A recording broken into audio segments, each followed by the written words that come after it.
Take a look around you. Statistically, 3 out of 10 Malaysians are experiencing a mental health issue. My name is Alvin, and I'm a clinical psychologist in private practice.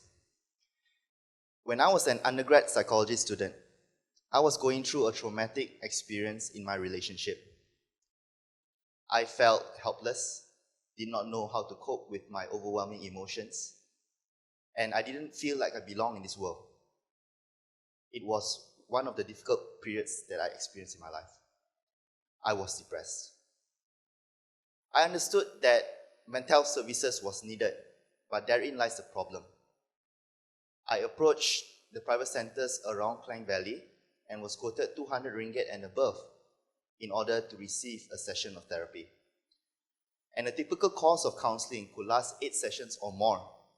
And as a student, this was impossible for me to afford. The alternative to this will be public hospitals, but scheduling an appointment could take weeks or months depending on how booked they are. There are NGOs, but most offer services based on services by trainees rather than qualified professionals. There really isn't much of a choice. It's either I pay a premium or wait really, really long. And receiving services also depends on where you are in Malaysia, because most of these centers are clustered around the Klang Valley area.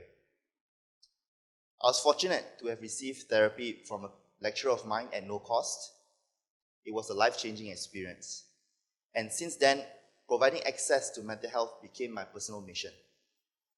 But I understand that most Malaysians do not share this same privilege. And let's examine the reason why.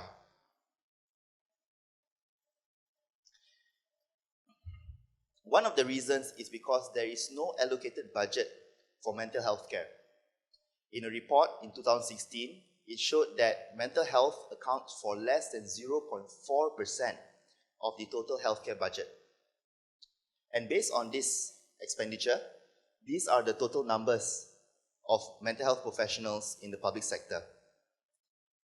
It looks like a big number, but comparing to the WHO recommendation of 1 psychiatrist to 10,000 people in the population, this number is 1 in 200,000 in Malaysia. And considering the proportion of Malaysians who are affected by mental health issues, and a mental health professional, which could include a counsellor, psychologist, or psychiatrist, a mental health professional is required to provide service of up to 24,000 clients at any given time. Is this at all possible? And this challenge is not only in the public sector, because this challenge is also difficult to address in the commercial market. A qualified professional requires training up to a master's degree at a minimum, and upon completion is required to provide highly attentive and time-consuming therapeutic procedure. It is very difficult to charge below the market rate because, firstly, of the student loan debt, cost of living, as well as to provide payment for rent and utilities in order to maintain the practice.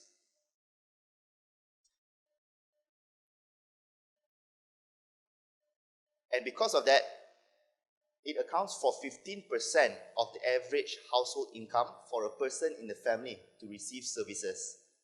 This is a highly unsustainable practice. And this is a very frustrating situation for myself, being someone who is passionate in mental health, but is unable to provide such services, despite how much I really want to do so.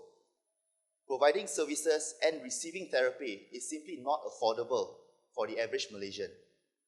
Let's look at the media coverage of mental health issues in Malaysia.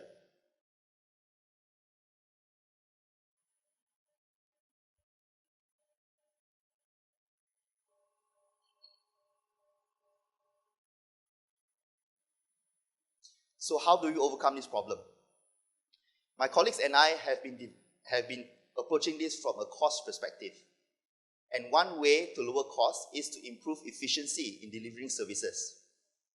This could include reducing the time spent by the therapist, lowering utilities and rent expenditure, as well as providing convenience for both parties to communicate and to connect while not being restricted due to time or location. We have developed an online messaging platform that allows both therapist and client to connect and communicate asynchronously. What this means is that the client will be able to message the therapist at any given time and as much as they want.